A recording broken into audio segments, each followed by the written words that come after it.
All right, we are live. Thanks, guys, for tuning in. This is another episode of Resell a Niche Podcast, and I am here with Derrick from Fundmentalz of Side Hustling. Hey, Derrick, for anyone that may not know who you are or where to find you, could you give them a quick little summary? I am Fundamentals of Side Hustle on YouTube and Instagram. I have a YouTube channel called Fundamentals of Side Hustle.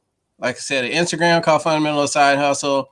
I don't really have too many follow me on Facebook. That's more my family platform. But I have a live show on Wednesday with Miss Regina Michelle that we do. And it's kind of just like this, man. We just hang out and have a good time, get to know a couple people at a time generally.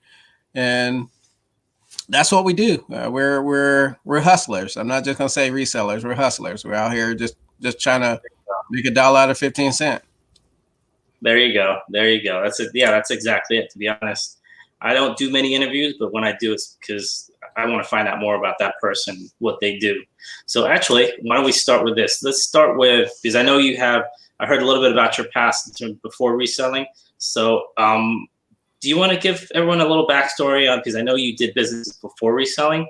Yeah. I know that maybe isn't quite connected, but it kind of gets me to where your mindset is. So if you could give everyone a backstory on how you got to your first business before reselling. Well, I think we all went through the gauntlet of jobs, right? And then you end up falling into a category, and mine was retail. I fell into retail. I worked retail for 20 plus years. Well, longer than that. I'm showing my age. Yeah, it was like, it was like 25 years. I worked in retail, and just got to a point, as me and you were talking about, got to a point to where I just felt like I was smarter than everybody, and I just didn't want to be in the same room as people, because I felt like the stuff that they were saying wasn't making any sense. But you have no power. You have no power over that, because it's not your business.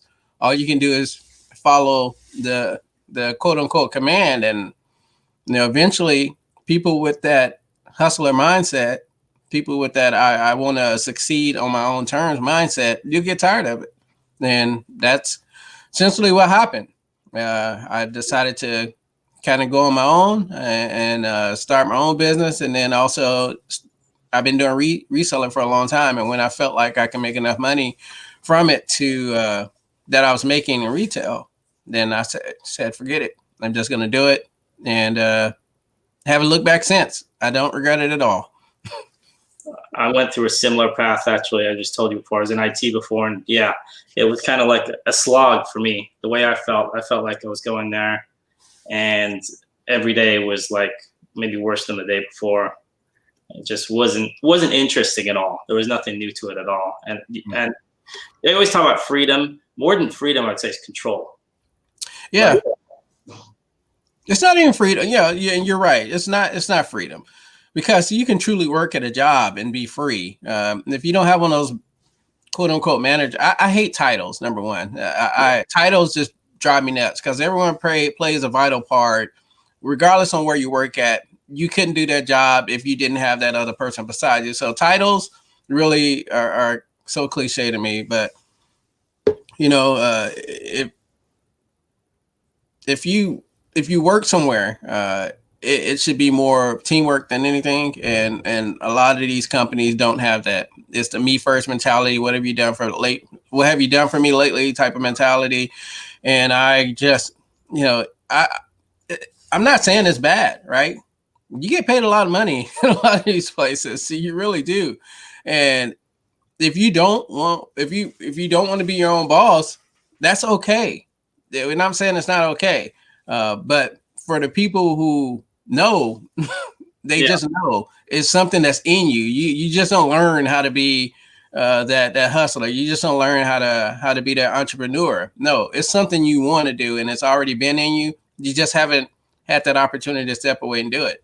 But when you do, you should, because there's nothing more gratifying than saying, I'm my own boss.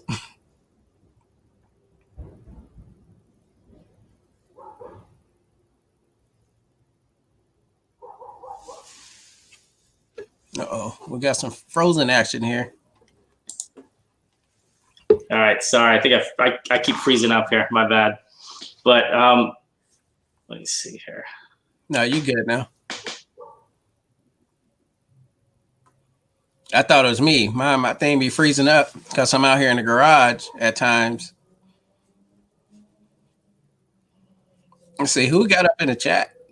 You got Galaxy. Yes, Galaxy CDs, man. 30 plus years in retail. Yeah, it's you put in that hard time. That's not easy work.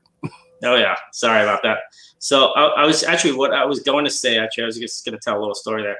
I remember sitting in a cubicle one day, and then I had these. I used to sit in front of the cubicle behind me were two VPs. So I actually heard the conversation about how my entire group was going to get let go the day before. I didn't care. I'm talking about the door was open, and they were listing off names, and I want to say 5 feet away, so you could hear all that. So I mean, not that I'm like I wasn't even mad. I was half joking actually, but that's what I meant by control. Not to sidetrack there, but that was probably one of the last times I worked a 9 to 5. Yeah, it sucks. That's it. People get comfortable. Excuse me. People get comfortable, and they go into the job every single day. Every single day they go, and they give their 150% of effort. I've had some great employees. I've had some great employers, but when it all boils down to it, if your boss gets a phone call saying, "Hey, we got to do layoffs," guess what? They're gonna lay you off. You're just a number. Yeah. There's nothing you can do about it. You just put 20 years of your life in this company, and that's all it. the time, and then the next day you don't have a job, and they're like, "Hey, good luck. Thanks for your service."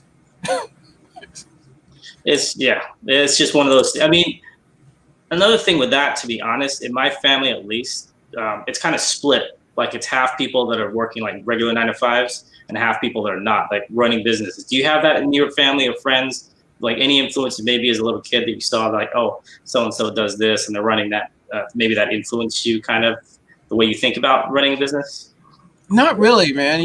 I grew up, that same story. Everyone has a story. Grew up not having so much money, but what I can say, I didn't grow up without love. My mom was always there for us. My mom was a hustler just in the fact that she worked. She's worked. That's all I've known from my mom is just work. She had never been one to not work, and I respect her grind. So you just learn from that. You learn that if you want something, you gotta work hard for it. I think the mindset, the hustler mentality is because I'm stubborn. I've always been one to mouth off. I've always been one to just speak my mind, and it's got me in trouble a lot of times. I've worked in many jobs and got let go because I just don't bite my tongue. So that's where I guess it kind of came from, because I was like, well, I'm not going to listen to it because they're stupid. The rhetoric that be coming out of these people's mouths sometimes just blows my mind. I'm like, do you really believe what you just said right now? I was like, I got to find a better way. And I knew I had the knowledge for it. I just had to gain experience, and I gained that experience working retail. Just learning the behind the scenes stuff, and I took it and ran with it. Okay. No, I mean, yeah, that's I've worked retail too, so yeah, I know. I've heard a lot of, we'll just say, interesting things coming out of people's mouths, and some of them not relevant at all to what you're doing on a day-to-day basis, but just happens to be, like you said, titles.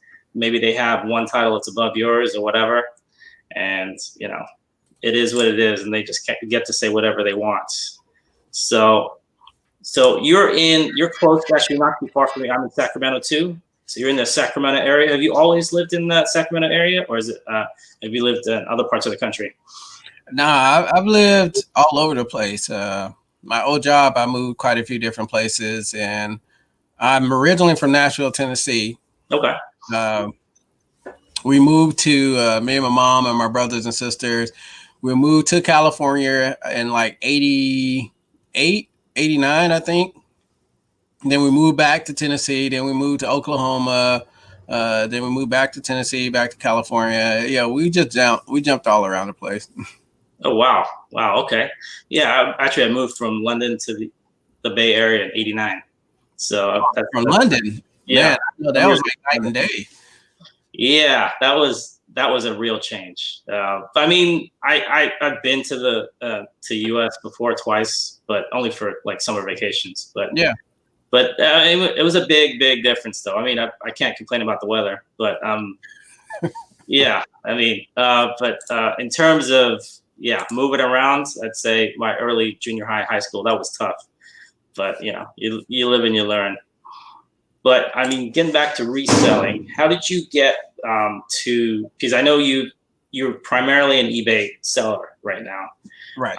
Have you ever, I guess, dabbled with any of the other platforms, or you prefer eBay specifically? Not really. I've been on eBay for a while now, and you just get real comfortable with it. You learn the intricacies behind it, and not saying I'm not. Next year, I plan on dabbling in Amazon a little bit. Okay. I'm just not. Amazon gives you a bigger platform, but I'm just not a fan of a lot of the rules and procedural things on Amazon. I feel like right now, like doing eBay, it feels like a job, but it's not. You know what I'm saying? When you do Amazon, if you want to be really successful on Amazon, that's a job. Like you have to be outsourcing 7 to 8 hours out the day. You have to be packing and scanning and like another 3 or 4 hours a day. And I think I don't know if I want that. I'm okay with what I'm doing right now, and it gives me an opportunity to work on my staffing business. And I think Amazon, if I went full bore into it, I think it would simply just take the fun away from it, honestly.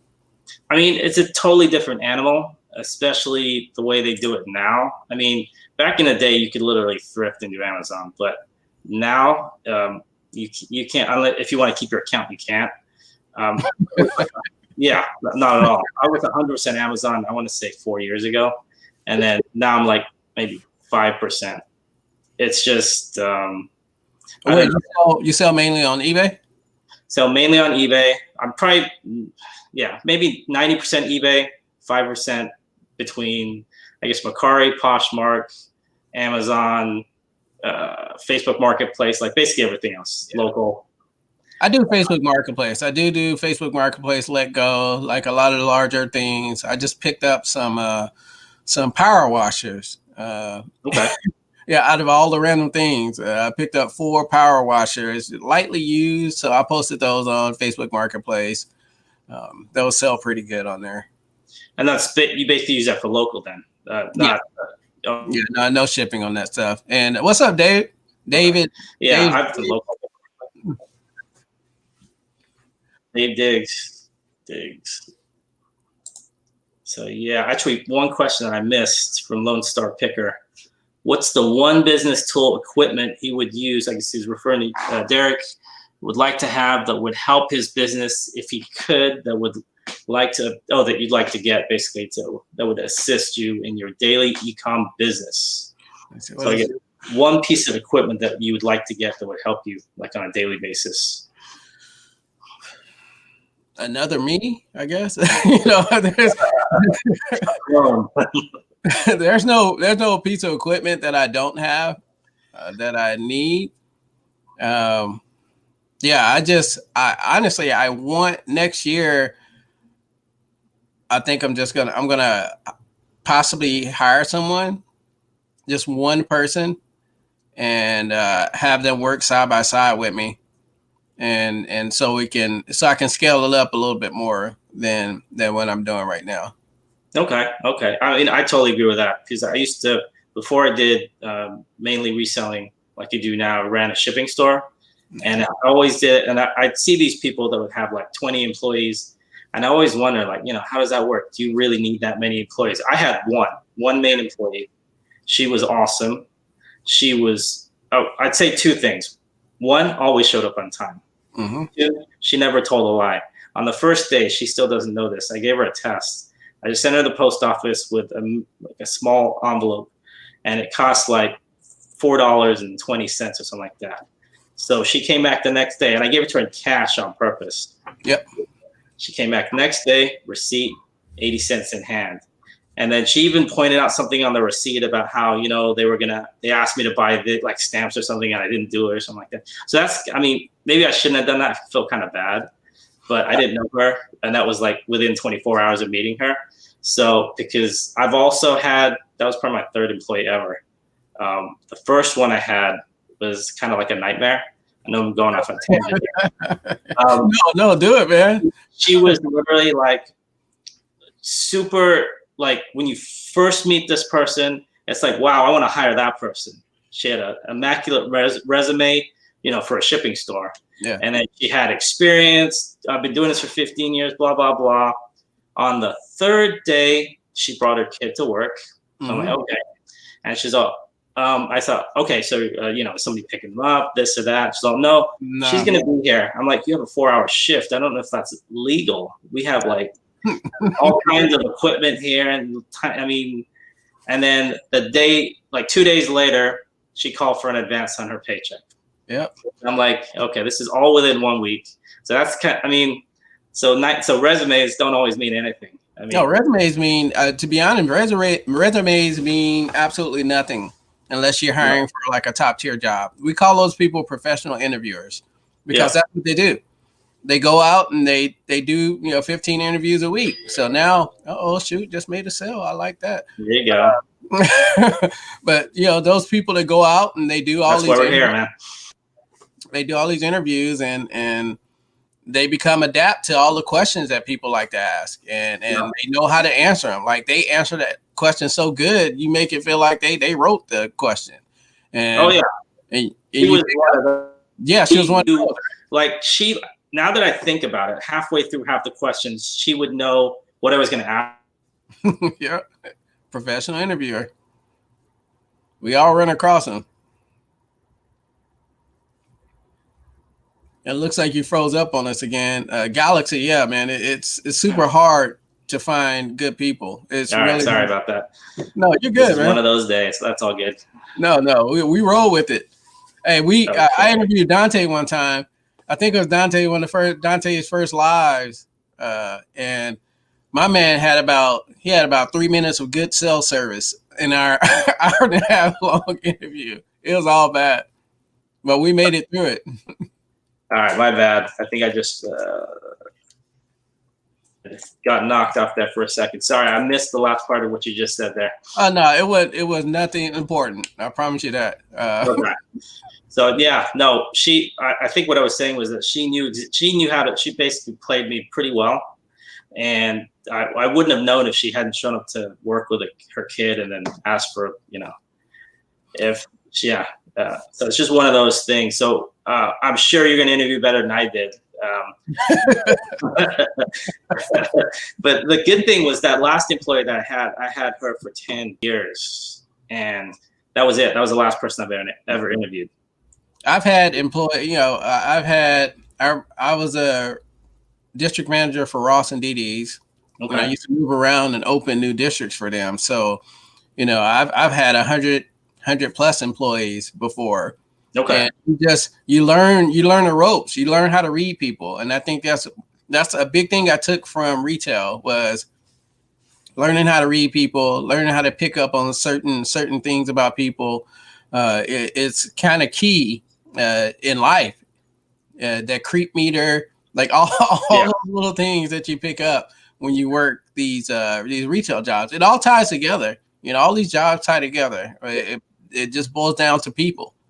That's really it. It's people. Yeah. So and that position, it was super easy. It was we're just like a retail spot. We didn't open late. We were only open 5 days a week, no late hours. So to call in on like your third day or something like that, so I'm like, that's just not gonna work. So hey, hustler, thank you, man. Thank you for showing up. I appreciate y'all. I need to call out a couple of people because I know my internet. I really apologize about no need. Times in. So we got let me see here. We got Lone Star Picker, Galaxy CDs, Rocks and Flips, Cali Reseller Luis. I got to talk to him yesterday. That was really cool. Yeah, he's one of those genuine guys, man. I don't mess with too many people, but him and Louis, those are two people that I can actually call friends. I really respect them. Yeah, I kind of know them all. Talked yesterday, last couple days for the first time. So you got Dave's Digs, Thrift Shop Hustler. How's it going, man? Long time.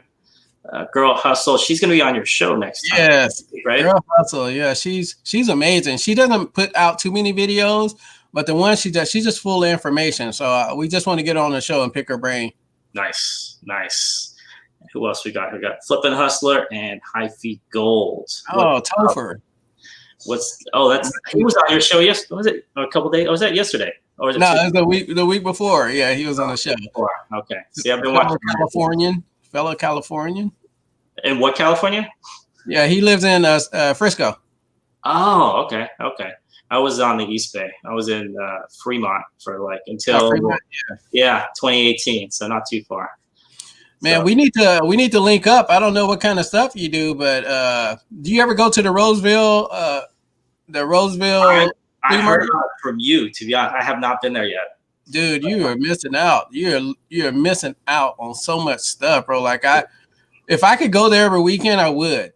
I really would. You can pick up so much good stuff there. Like, you literally tell them what you're looking for, and you come back a couple weeks later. I don't even know how they got it, and probably robbed somebody, but I don't even care. As long as it wasn't me. That's true. I'm just walking out of here with it. But no, definitely. To be honest, because of this crazy whole COVID thing, like I said, we've only been here since 2018. So I kind of haven't really gone out much this year at all. Most of my sourcing, I don't do much OA. At least before this year, I didn't. Yeah. So I've been doing a lot of OA. And then I've gone to parts of Sacramento, some thrift stores, some Goodwills, Eco Thrift. You probably heard of them. I just went there today and made a video that I'm going to put out. I'm just telling you, I hate thrifting. I'm just going to throw that out there. I hate thrifting. I hate being around all those people in the thrift store because they're too damn aggressive. I just don't like dealing with it. So I'm going to put a video out probably tomorrow on how frustrated I was in Eco Thrift today. I mean, that's one of the bigger ones, especially because it's huge. Yeah, it's like a Costco. Yeah, those before, but it actually, to be honest, in the Bay Area, I think that place is putting them out of business. Because they literally, I don't know how they start. There must be some corporate thing behind them, because they start off with like a Walmart, Costco looking size building. So yeah, people don't realize. They'll see. I don't know if they'll be able to tell on the video how big this Eco Thrift is, but you're right. It's literally like a Costco. Yeah, like people who love clothes will love this freaking Eco Thrift. Oh my god. I mean, and I can only speak for Northern California, I guess from the Bay Area up. But if you're in, where are they? Like all over, like Vallejo. I think they have Hayward. They got two up here in Sac. So I feel like I'm advertising for them now. I should stop. But anyways, hey, it's a great. I picked up this real nice piece. Like I said, I'll show it on the video. But I go in and I know what I'm going to look at, and then I leave. Yeah. But normally I go when later in the day when not too many people are there. I went today just to make a video, and I totally regret it because it put me in a foul mood. It did. I had to go eat some wings to put me back in a good mood. Free advertisement, Fire Wings. If y'all haven't went there, y'all got to get some Fire Wings. I think I'll go there, man. So at least I know wherever you get food from, wherever you go, I can always go to the same places at least. So that's good. Yes. But no, I mean, I know you don't like thrifting. So let's talk about where you do like to source and how you source. Oh my God, dude. My thing, if they ever stop doing estate sales, I don't know what I would do. Like, I love estate sales. I love them. Because it's like a one-stop shop. You don't know what you're going to get. Although there's people coming in and out, they're all there for the same reason. And it really not too much rudeness goes on in an estate sale because it's a controlled environment. And with the COVID thing right now, they're only allowing so many people in these estate sales. So you go in a little bit at a time, but you just don't know what you're going to find at estate sales. You really don't. And that's the fun of it to me.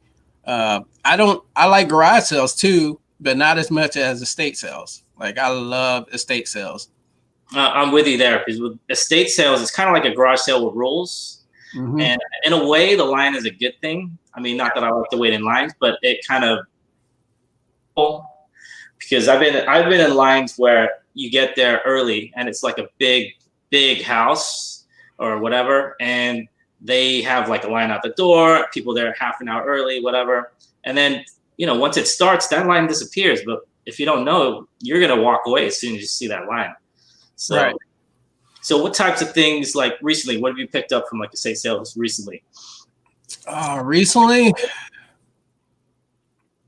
I think a couple of 8-track players, nice. Some old vintage Tonka trucks, Tonka toys.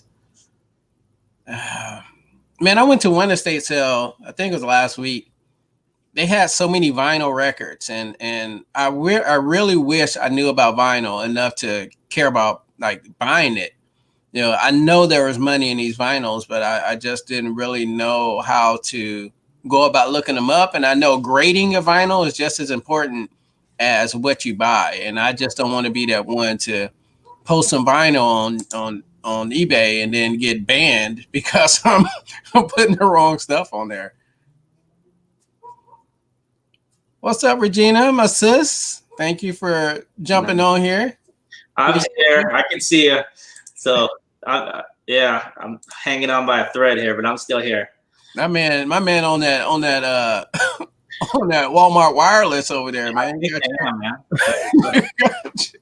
you guys remember back in the day when they had that, that's you got that AOL 2.0. You just like one up from the original. I'm on 1.5 or something, man. This is terrible today. So I apologize. I missed that whole thing though. So you might say what you got from the estate sales again, or you can cut it real short.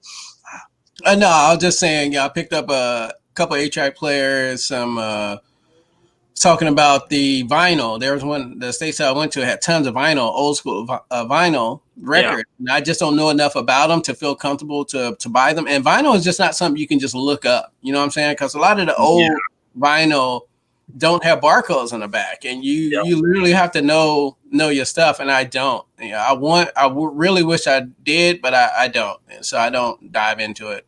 I know Galaxy. He knows a little. He said he does a little bit of vinyl, so you might want to ask him. Oh, let me see. Vinyl's tough. Watch my review from last week. I will. Yeah.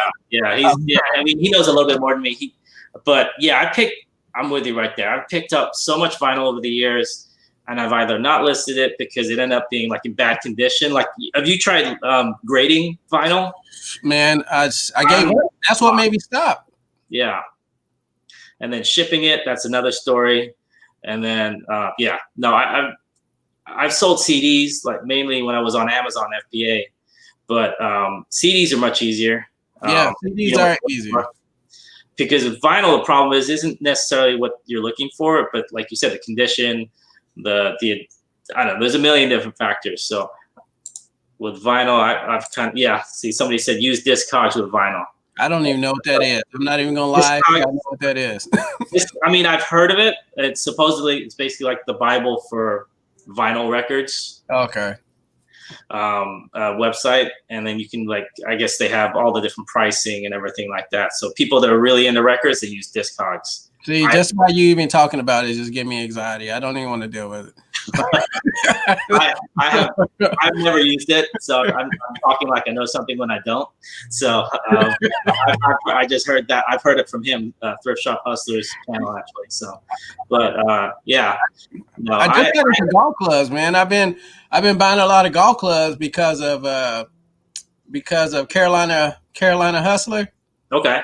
Yeah, man. Like I bought some golf clubs a couple months back, and those things sold so fast. I know right now it's a little slower because we're going into the winter, but golf, they play golf all year long. So I wish I knew more about golf, because I see 1,000 golf clubs all over the place. I know you don't like thrift stores, but they're piling up all over the place. Golf clubs. Like I put an ad out. No, not put an ad. I'm going to put an ad out this weekend because I know a lot of people are selling their golf clubs because they sucked all summer. and they just want to get rid of them. So I'm gonna put an ad up on people want to sell their golf clubs. They're super easy to ship, and they're light. They don't cost much, and if you want to offer free shipping on it, you can, because you already know like it's only going to be a certain weight. Golf clubs are light. They're under a pound, I'm guessing, right? Or no, you're looking roughly probably about 2.5, 3 pounds. Okay, okay, shows you what I mean. Not much, not much. Because I've shipped tennis rackets before, and back in the day, before they did the whole USPS like dimensional weight thing, you could ship those first class, but those are, I want to say, 14 ounces or something like that. So golf clubs, okay. Because I remember we used to, when I was at the shipping store before it was on eBay, a lot of people would, I'm talking about these golf bags, not even golf clubs, but it's like the whole set, these leather heavy bag things. And they say, oh, I need to go to, the other side of the country. Can you ship this for me? That type of thing. So I've done that several times, never for myself, but I need to get into that. And just to segue a little, Thrift Shop Hustler said, Discogs is pretty much an online price guide. Every record has a code etched into the vinyl. I did not know that. I didn't know that either. Use that as the code to look it up. So like a Nike, everything has a code, I guess. So every record has one.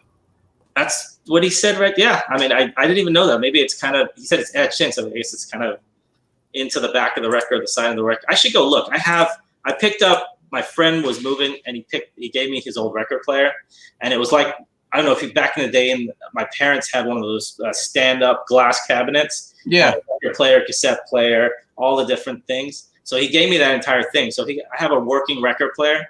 So that's when I thought, you know what, I'm going to go pick up some records, and then I ran into a brick wall. So I still have all those records. I think I picked up, that's another thing. When I went to, I know you hate thrift stores, but when I went to a thrift store, I couldn't find anything that wasn't like, not classical, but like polka music and like, like not even jazz. It's just instrumental, but like, yeah, it wasn't even anyone I'd heard of at all. Like, random people from the 70s. I don't even know who to look for. I know you run across those records with the name, with people you used to, a couple pop out, but like, once again, when you buy something, you don't really have to like it to sell it, but you have to have some form of interest in it. And I have zero interest, zero in vinyl, so that's why. I mean, if it was at least people I've heard of, if it was like, like obviously I've heard metal, any hip hop, anything like that, I've heard that one well, because I've sold a lot of cassette tapes. Yes. I've even sold mixtapes that weren't even labeled properly. But with vinyl, I mean, I never find, people talk about, I found this. I've never found anything that wasn't literally garbage. I mean, I'm sure everyone out there has seen, the only thing I found one thing that kind of looked cool recently. It was at a thrift store. It was a set of, call them 78s. That's what Ryan said. And it was people I had heard of. It was all like Sun Studios. And it was a binder. It wasn't even like individual. So they're all real small. So I'd heard of those. So that I picked up. I still haven't listed it yet because I'm still not sure of the condition. Yeah. But that's the only thing I've picked up recently. With I've heard people selling 45s and like the regular ones. My eyes glaze over anytime I start talking about size of these records, and I'm with you on the cassette tapes. Cassette tapes do sell if you group them together by the genre that they're in. Like you can sell them. I've sold plenty of cassette tapes in lots. No, I have too. And to be honest, I've sold really bad cassette tapes. I'm talking about people you've never heard of. Yeah. And not even like, they're like covers of people you've never heard of. But like, what was it? It was like a Hallmark series of classical covers of 90s easy listening. So that's how bad it was. It was a cover of a cover of a cover. Mm-hmm. That sold. And it was used too, it wasn't new. But I had a set of 4 of them. So that's what sold. And it's kind of stuff I guess they play at a Hallmark store.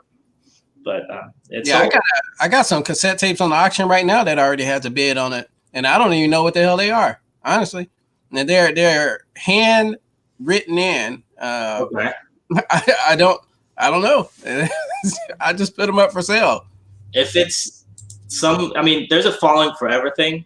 I mean, I'm sure that I'm missing the boat with records, but with cassettes and with CDs, even I've been able to. Actually, one thing I picked up the other day, I made a mistake. I thought it was a record, but it was like the movie The Warriors. Oh yeah, I love laser disc. Oh, what? I got home that I'm like, wait, that doesn't look like a record, but it was a laser disc. What? So I guess it was probably from the 90s, I'm guessing, because I doubt they had laser discs back in the 70s. But it sold. It was in bad condition. The cover was all ripped and bent, but I just like the cover, to be honest. I was going to keep it just for the cover. But I love The Warriors. For those of y'all in the chat, man, if y'all haven't seen the movie The Warriors, y'all missing out. Y'all childhood was probably not that great if you haven't seen that movie. Yeah. Hey, Hyphy, go Topher, man. My juice is almost out. You're right. And actually, for anyone, because I know that the chat's been going like crazy and I've been missing a lot. If you guys want to drop your links from your channels, if you could put your title in, and if you could drop the link, because I know YouTube changed the way they do it now, so you can't always click on somebody's name and get to their channel. I don't know. Do you know why they stopped doing that? I think they did it because of this right here, to be honest. They're kind of, that's another whole story. YouTube, the way they treat people that don't have, I don't know, 1 million subscribers is terrible because long story short, this is what pays their bills. I mean, so if we're not here, I don't know why they'd be on YouTube. So, but if anyone wants to drop their links, please do. But please put down, like, if you're, whatever you want to write on top so people know who you are. Like, hey, Nicole, thank you for coming in here. Yeah. Nick Pick Thrift. Let's see who else is there. Cali Reseller, Thrift Shop Hustler. I think we've gone through these names. Yeah. See, you can. Oh yeah, they said you can click 3 dots. Oh, you can't click the 3 dots anymore. Because that's what I thought. I really wish you could. Like YouTube need to get that back because all it does, it draws up more views for them. You know, when you can click directly on somebody's name and subscribe to them. What I've heard is that YouTube they don't really make money each year. They like get close to it, but they don't break even. So they're doing anything they can to make money. But I think what they've done is they missed the point about why YouTube became big anyway. It's because people like us coming on here and doing this for free. Yeah. Yeah. I mean, so anyway, so you can't demonetize me because I'm not monetized. So don't worry about it. I say that all the time. Yeah, I'm not monetized. It's whatever. So okay, cool. So other than with media, are you big? Let's get into what you really love to sell then, because I've asked you didn't like to sell. What's your main thing to sell? Toys.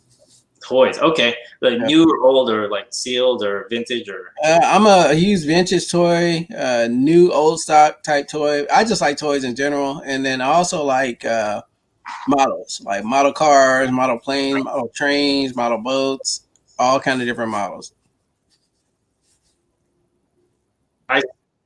So with the models, I'm going to ask about toys because I love to sell toys too. But let me ask about models because it's something I know very little about. I used to sell a lot on Amazon FBA before they kind of shut that down. What kind?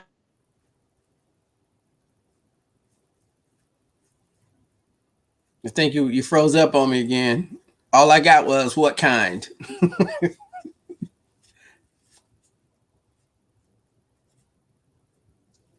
Okay, you're not going to give me a break today, YouTube. They heard me, man. I've been bad-mouthing them.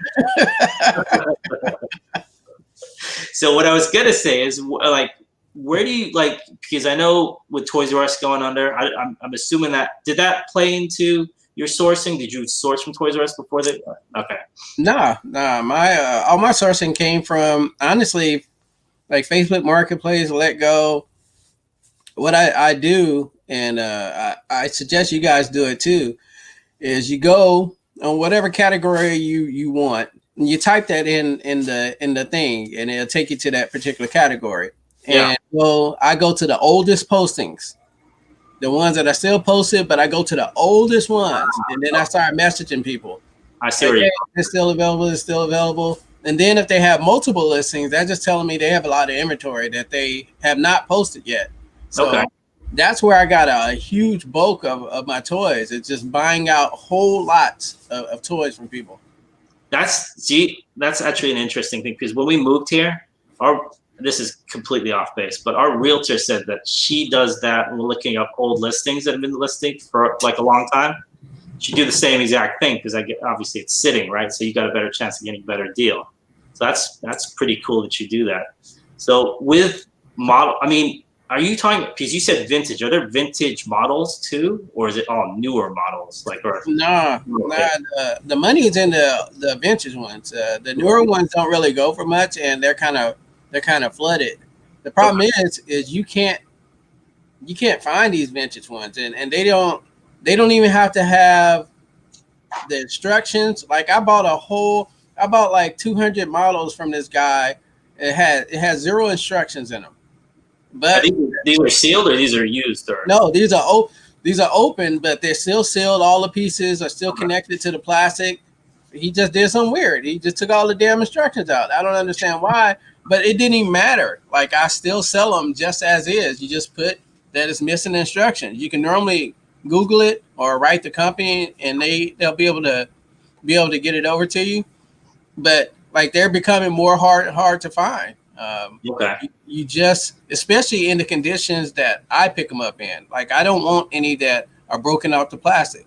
Like they still have to be connected, and I'm very particular when it comes to that. So yeah, I just love it. The hunt is the fun part for me, and then when you and then when you're in front of that person and you know you're getting a good deal and you're trying to hold it together to make it like you don't care, like I guess I give you $100 for it. But in your head, you already calculated you're about to get 2 G's from whatever you're paying from. It's just that poker face. You get your car faster for that. Yeah. So with models, is it? I mean, they always have. Is it always by the model number then, or do you ever see it where they don't have model numbers? Like if you were to list it, like do you sometimes list it? Just red Ferrari or whatever it might be, or just there's always a brand. Okay. Yeah, there's always a brand, whether it's off brand, on brand. Model number really doesn't matter. It's just the brand. Okay. And then, but when you say vintage, because that's a number that, I mean, that's a word that kind of gets thrown around a lot of times. Yeah. It's not really vintage. Mm-hmm. So we're talking about, like, I guess, what's it, the Etsy rule, 20 years? That's vintage. Yeah, mine 100 years, or Mm-hmm. Mine is, I say 20. 20 years is vintage for me, and a lot of the models I pick up are from the early 70s, late 80s, somewhere in that area. I think, to be honest, with toys, that's kind of what, because it's still in your mind, like you can still remember those toys. Mm-hmm. So what types of models are we talking about here? Are we talking about cars? Are we talking about, like, Japanese figures? Or what are we talking about? I'm talking about cars, planes, boats, figures as well. Like I have some King Kong, some Star Trek, spaceship figures, just any type of model that you have to take the time to glue. Not the snap. I do have some of those that you just snap together. Those are good for kids, but these are, level 2 to level 3 kind of expert level models that you got to put together, glue, paint, put the decals on, all those intricate details. And it's a little niche market for that because, number one, kids have ADD. They ain't sitting down doing this. No. These are older people that are buying these models. Yeah. Okay. And then is it, because, I mean, and these are all model kits. You're not doing any of the, like, what do you call that? What's that store? World of Warcraft type stuff. They're not model kits. They're more like figurines that people paint, that type of thing. Or I do sell those too if I can get them, because I know that they're popular. Then I'll sell those too. But I'm more of just model box kits that you put together. Okay. World of Warcraft. That's interesting because my brother was big into that before it went online. I'm talking about 1985, 1986. Oh man, yeah. And we went to, this is when I was in London. We used to go to, there's this little tiny store and it sell board games. It wasn't even figurines back then, but they still had, like, the World of Warcraft game, like board games. So we'd stand in line literally to buy these games. Mm-hmm. Like 86, 87. Those are the only things I won't sell. But this is before, like, models you're talking about here. I never really got into that, or like the online thing. Yeah. Well, what do you sell primarily? Okay, here's the thing. I primarily still sell used clothing. Okay. And I've said for basically since the pandemic started, I'm moving out because I like to sell vintage toys. That's what I was going to ask you about. Yeah. But I don't have much of an inventory of that. I'm moving towards that. So basically what I was basically an RA guy on Amazon. I moved from that to used clothing, which the problem with me is that I developed a few different people that would keep calling me and say, I've got this, and literally boxes and boxes, one estate sale guy, and then somebody else, and it's mainly clothing. So I keep getting calls with this stuff, and I keep saying, I'm not going to take any more, but it's literally dirt cheap now. So if anyone is having issues sourcing, I'm not sure where they're looking because it's everywhere now. No, dude, like if anyone ever says that they have a problem sourcing, they're not even trying because there's so much stuff. And Goodwills, are the Goodwills even taking donations anymore right now? Block them half the time. Like the Goodwill by my house, they have it. It's like 2 to 5 only, or like 12 to 5 only, Monday through Friday. If you come a second late, there's a line of cars, like it's drive-through. And they at first they would take anything, and then afterwards they're like stopping, looking in the bags, like, no, we don't want this, we don't want this, we don't want this. Oh, they're cherry picking it? They're cherry picking it. Oh, wow. And because they just don't have the room. Right. They're getting so much stuff because people, not everyone's a reseller. Most people, when they donate, that means the garbage, or maybe they'll go to Goodwill. Who knows? Most people don't go to Goodwill to donate. Most people leave it on you see those piles in front of people's houses. That's what they do. Yep. So yeah, mainly for me, it's clothing, but I try and make it interesting. At least I try and do vintage clothing if possible. But with that, I'm trying to move out of that. Actually, I'm trying to move into what you're already doing, vintage toys. This year I've got into a lot of older, I'd say 80s, I shouldn't say older, 80s action figures. A lot of G.I. Joe, a lot of Masters of the Universe, Star Wars, a lot of that kind of stuff. And I found a couple of people, it's funny, I just posted a thing on Instagram about this guy. I found out these people have somehow found out my eBay site are people that repaint figures. Because a lot of the figures that I have are not, they're not mint. They're in bad shape. Yeah. But I always try and, picture every flaw. And I had an email that I posted from yesterday, and the guy, I'd sent him a figure. It was like a $20 figure. It wasn't much. It was an old Han Solo figure. Mm-hmm. I have a bunch of these. I have like 6 of them. So the pictures I took are of the worst one. And I always put all the flaws in and everything. This one was the same exact thing, no difference at all. It was a little better condition though. So the guy emails me back and he says that, sorry, this isn't the one pictured. I repaint and I redo the figures. So I want the one in the picture. So I don't know. That's the first time ever that I've had somebody say that it's in too good a condition, ever. So I mean, so he wanted to beat up one so he can paint. He wanted to beat up one that I'd already sold. So I feel I've never had that before. I'm like, there's a bend here, there's a cut here, there's a break there, something. But I've never had it where they say, you know what? Send me the messed up one. I don't want this nice one. And he even says it in there. He says, I'm sorry, this is in better condition. How do I argue that? I'm like, right, yes. I'm like, do you want a refund? What? I don't know how to answer this. You're throwing me off. That's what I think I responded with, like, LOL. Okay, let me know what you want to do. And he's next thing was a return request. Yeah, that's crazy. Yeah, and I looked him up too. He buys. Yeah, he buys and buys and buys and buys. So he's no fly by night. Yeah. But yeah, no, I mean, so vintage toys. So what's your vintage toy? If you could, what's your holy grail? That's the one I always like to ask. My holy grail would be, what I really want? I want wrestling, like the old WWF, the rubber ones. Okay. With the arms, all their arms are like this. I have those. Yeah, do you? They're beaten up. But I picked up a lot of those, I want to say 2 months ago. they were actually on eBay. There was a guy and he missed. There's a whole thing with people typing in the wrong descriptions on eBay. That's what I've been doing for the last couple months. So are they like? I'm blanking on the brand here, but I know there's a couple different kinds. There's one with like a hole in the back. Yeah, no, not that one. I want the full. I want the one that they would never sell to kids nowadays because they would cause harm. Like those are those are the ones I want. The full hard rubber. Yes. That they probably weigh about 2 pounds each of just solid rubber. I want the whole set of those. Those are my that's my go-to. And I probably wouldn't sell those. It's just sentimental reasons behind that.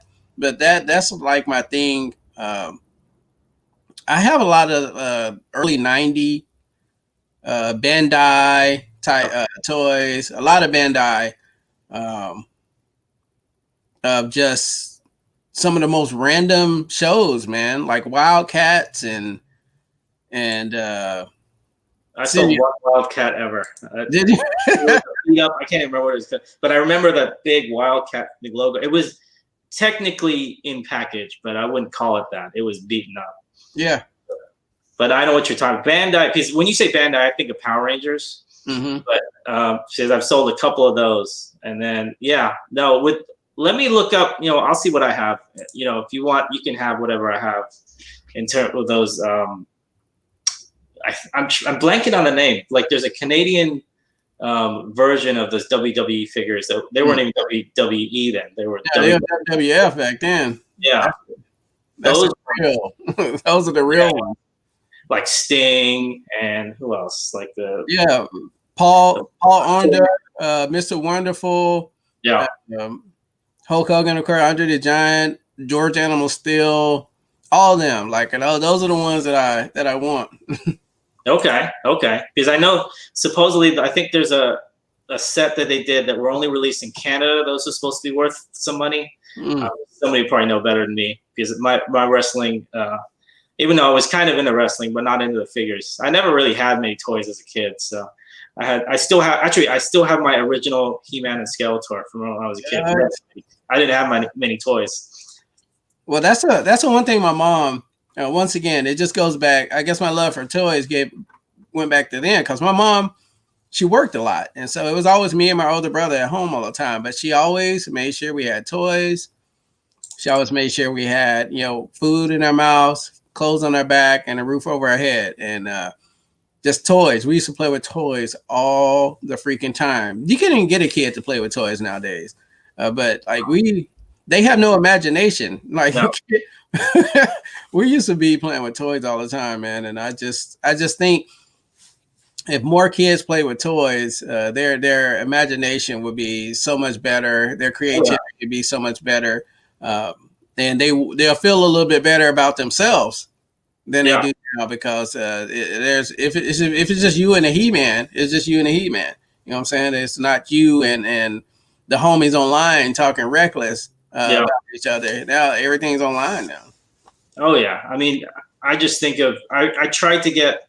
Well, I shouldn't say this. When I took my son to the Sacramento, it was like a toy convention. Yeah. This is like I want to say 5-6 years ago. So he was like 3 or 4 years old then. And then he loved it. Like he didn't know what he was doing. He was just looking around. And they had a little raffle. And then he won the raffle. It was won some cheap little toy. But that was funny because I have that on video. And he was only like 3 or 4. I was fast forward, like by the time he was 8, forget about it. Forget about it. Like, what is this? And he has way more toys than I ever had when I was growing up. And they're like garbage. They're like, no, I don't want that. I want to go play Minecraft. Yeah. Roblox.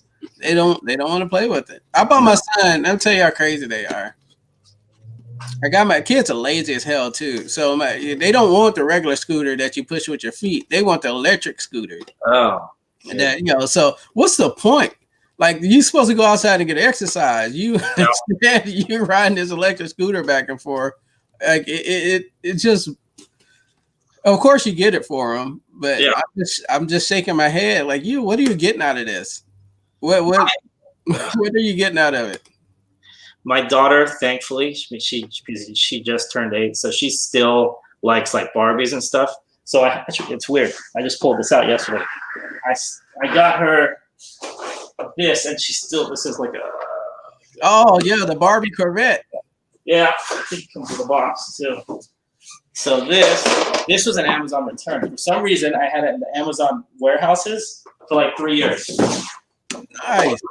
So she at least appreciates this stuff still. But like I said, she just turned 8, so I would not be surprised if not too much next month she's like, yeah, that's in her garbage can or something. But yeah, my daughter's 7. And she has a pink one like that, and she still plays with her Barbies every now and then. Matter of fact, I should show you a picture. I don't know if I still have it on my phone. It scared the hell out of me. She had this Barbie doll on the bed. Uh-huh. The hair, she was combing her hair, and the hair was everywhere. And when you walk past the room, it looked like I don't know if you've seen the movie The Ring. Yes. Yeah, it looked like a little thing in the ring on her bed. Scared the hell out of me. I was like, what is that? What are you doing? But she still plays with toys a little bit here and there, but she's gradually going over to that phone and the internet. This is the year that unfortunately you're gonna see a change, because I'm already seeing my daughter, because I've noticed it. I know we're getting off base here with the cartoons. That's another thing I miss, Saturday morning cartoons. Mm-hmm. The ones they watch now, like, what was she watch? Oh, my daughter watches like She-Ra and stuff that was around in the 80s, but it's different. Like My Little Pony too. Yeah, they all updated. Not the same thing that I remember back in the day. No, they all naked. All these cartoons, they don't even wear clothes no more. I don't know where. It's not like they design it for a 35-year-old interest. Yes. Yeah. Kind of maybe make the cover for an 8-year-old or a 6-year-old or whatever, but no. I mean, I remember I used to take my daughter with me when we go to like Walmart and we do like RA shopping. So she'd be good at picking stuff. Yeah.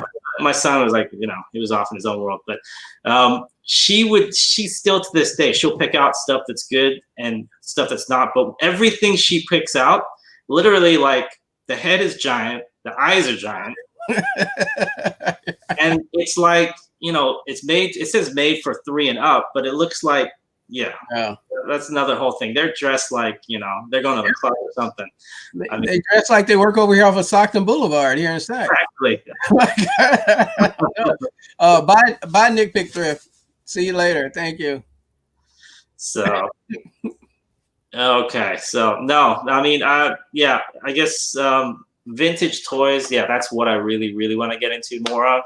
But like you said, it's tough to get good ones, especially sealed ones. It is, and everyone knows the value of them now. So it's really hard to find the at a reasonable price. Luckily, I have a couple of people that have their own personal collections, and I've been slowly but surely buying a piece by piece from them until I can get them to the point to where I'm like, all right, just how much for all of it? There you go. That's what I've been working on, and hopefully, everyone always asks, right? The main question is, what happens when you run out of XYZ? Yeah, you find something else. I mean, it's just that simple. In the meantime, they act like what they don't get in our mindset is we're selling stuff that we know that would sell for a profit, not just model planes, not just vintage toys. No, and you see I post on the videos some of the random stuff that I buy on BidRL. And if you're not on BidRL, make sure you get up on that, man. Like that's how I found out about it. Your video. Yeah. Don't miss out on that stuff. There's some really good stuff in there. And they have tons of locations around here. They got 2 here in Sac, 1 in Elk Grove. These are the close ones. 1 in Stockton, 1 in Galt, Modesto. Like, it goes all the way up the line. Okay. So check them out. It's all online. I need to. Actually, that's what I've been slacking on, getting out of the house and sourcing. I never did OA before this year, that much, maybe a little bit. But now I've gotten way too comfortable just doing it in my pajamas. So I know I need to get out. Check out your videos. You're getting out there, talking to people, and it's not like 2019 or something like that. No, on Wednesday, I've said it, Wednesday and Thursday, you won't see me posting too many items. I may post 1 or 2 items on eBay, But those are my 2 days where I'm out and about, where I go out and pick up all my stuff, or I'll go meet up with people. I do a lot of Facebook marketplace deals on these 2 particular days, and then the rest of the week I'm grinding. I'm back in, except Saturday, like this Saturday I'm going to the flea market, going up to the flea market. So early Saturday mornings I'm normally out, and then afternoon, spending time with the family, then I'll get some listing done at night. There you go. I mean, I know you talk about consistency and just getting the work done, so I've seen that in all your videos too. Just put the work in, and then you can't complain. Yeah. Do that. Because one question before, because I know I already asked you this. Lone Star Picker was asking what your holy grail was. You already told me that. He said, "Oh, me too. My holy grail for toys." Let me see here. Oh, okay. This one I'll never find. Eternia, Masters of the Universe. They made a giant, I guess, play set or whatever. It's huge. It's like 5 foot by 4 foot. If I can get a sealed one of those, which is probably unheard of. Oh, man. That one, or the second one would be G.I. Joe did something similar. I think I'm blanking on it. Like the USS Flag, I think they called it. It's like 7 feet long. I saw it on a what? What's that show? The comic book show where I forget. I'm blanking on the name of it. But anyways, they had it in his store, and he put it on the counter, 7 feet long, made. So it'll be one of those. USS Flag or Eternia. What's the price on that? I don't even know. I know the Eternia goes for at least, if it was sealed, a couple grand, $5,000 maybe. Supposedly, I heard one person say he found one at a garage sale. I highly doubt that. Not just laying out there. Just made another sale. Okay. There you go. Man. eBay's listing. Yeah, they are. They better listen. Shoot. You know what I'm always nervous about? I don't know if you're nervous or anybody in the chat nervous about it too. It's just, I've got Vero, never got suspended, but I'm just always nervous on posting stuff. It makes me very nervous because you just don't know, man. Like we just buying stuff to sell, and eBay does not care. No, they do not. Everybody's mind. eBay does not care about your piddly little listing that they took down and suspended you for 3 days. They could care less. They don't care. They don't. They do not. Actually, I've had a lot of experience dealing with eBay, and I got kicked off eBay a couple of times for no reason. Usually it's 3-day suspensions, that kind of stuff. So I wouldn't say kicked off. One time, because I have like 4 accounts, which is, from what I understand, totally fine. One of them, I used my shipping store address. Yeah. Now, my old shipping store, we used to do mailboxes. So I found out, and this took me 6 months to find out, because I got a message from one of my friends that sells on eBay that he had been kicked off eBay a couple of times before. And then I just started thinking, like, wait a second, didn't you have a mailbox at my place like 15 years ago or something like that? And he said, yeah, that's actually how I met him. So then when I was going back, if you ever have to deal with eBay, they don't like to say anything. If they email you back, it'll be a generic response. If you get them on the phone, they'll be like, that's not this department. You can only email them, that kind of crap. Yeah. So I went back and forth, I feel like 100 times. And I actually told them, you're going after the wrong guy here. I think you're going after, and I gave him the person's name. I gave him the address, because that was an account that they shut down. That was a buying account. I only bought, and I never missed a payment, nothing like that. So it wasn't something I sold. And what they told me was, you have listed something that has been blocked, but they won't tell you that. That's it. That's all they tell you. That's wild. And they shut down all your accounts. Just so you know, if you're connected, they'll knock them all off. So I was able to get my other 3 back within a couple of weeks, but that last one took me 6 months. And eventually, out of nowhere, I got an email saying, your account has been reinstated, and that's it. That's all they say. Yeah, they don't care, man. And it's so sad.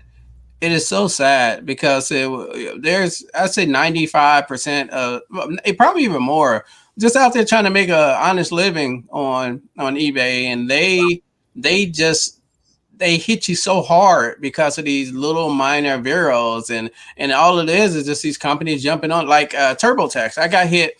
I sold I can't even tell you how many TurboTax I've sold on eBay, and randomly I have 5 different versions of TurboTax on there, all different ones. I get a Vero, and I hunt down the message and for TurboTax. Obviously, they didn't reply back, but I'm just like, well, can you explain this to me? I said, because I've been selling TurboTax on here for a couple of years now, and I have probably over thousands of dollars worth of sales on TurboTax, and now all of a sudden, one of my TurboTax listings is Vero because some stupid reason. I just need to understand why. Like, explain it. You're not going to get that why. No, I haven't got a response. I haven't gotten anything from them. So I just don't understand it. Like, out of nowhere, just one listing. And just one. I kind of, what bugs me to no end is I guarantee you there's a million other listings for TurboTax right now that are up right now. Yes. And they're not going after them. And I know for a fact that you can show them those other listings. And unfortunately, the only thing that's going to happen is maybe they'll go after that person too. They're not going to help you out. Yeah, no. I mean, it's just one of those things. So I've just noticed that we're crept over the hour mark. So I just wanted to kind of be respectful of your. Yeah. Are you good with that? Because I know people always say that. So yeah. Okay, cool. So just in case, though, let people know about your channel again, because I know I always forget that. Just give them the link again, and then let me see. I'm going to put the link in the chat. Hold on. No, but whoever, I think everybody in here knows, or we already follow each other. If there's somebody in the back creeping, my name is Derrick. Fundamentalz the Side Hustle on YouTube and Instagram. There we go. I'm not going to tell you how many videos I drop a week because I don't know. Some weeks I may not drop any. I'll just do the live. But we always have a live on Wednesday unless it's some type of holiday at 6 p.m. Pacific Standard Time. It's called Wednesday Hump Day Hangout. It's simply just like this. It's just us having conversations with other hustlers that jump on there and talk about what they do to support themselves, what they do to either make side money, whatever it may be.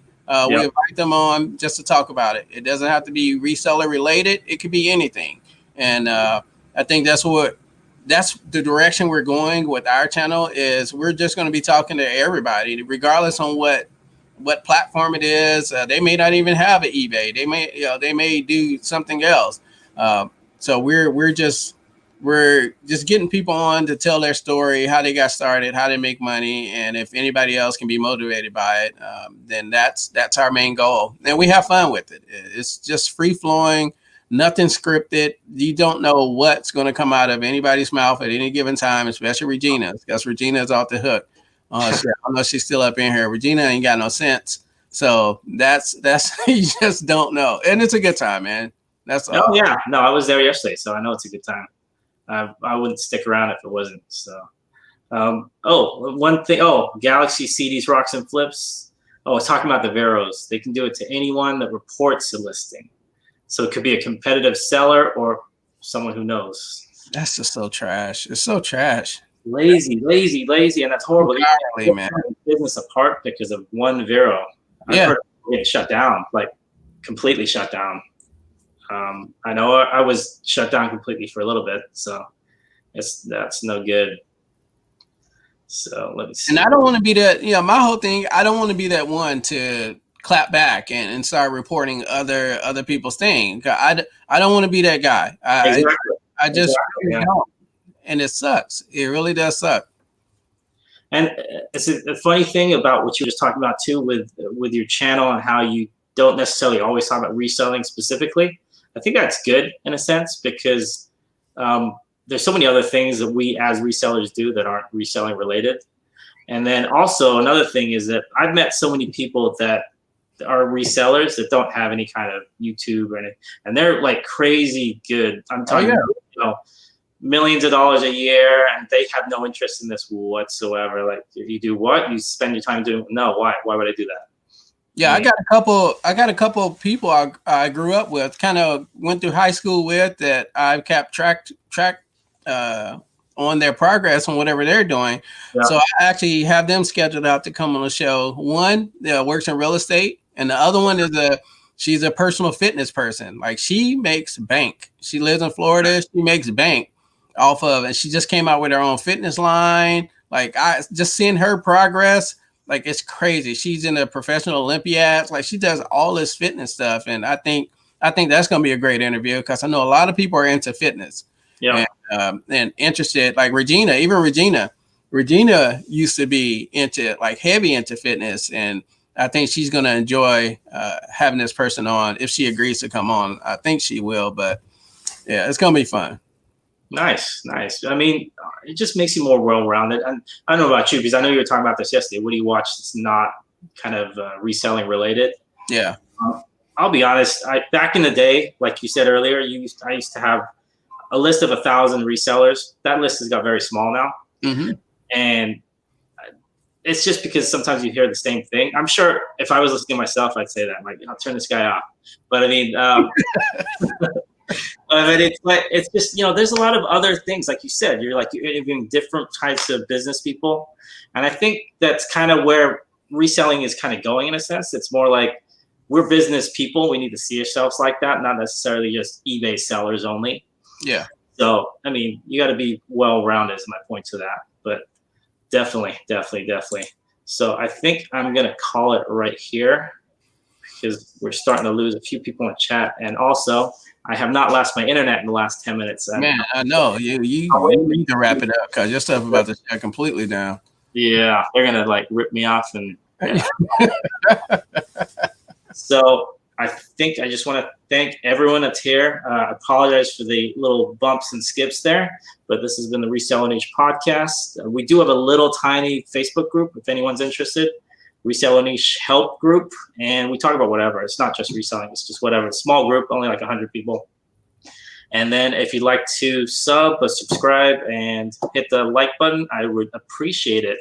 And please check out Derrick's channel. I put the link up there. I'll put it up again. And until the next one, thank you so much for tuning in. Have a good one, guys. Appreciate y'all. See y'all later.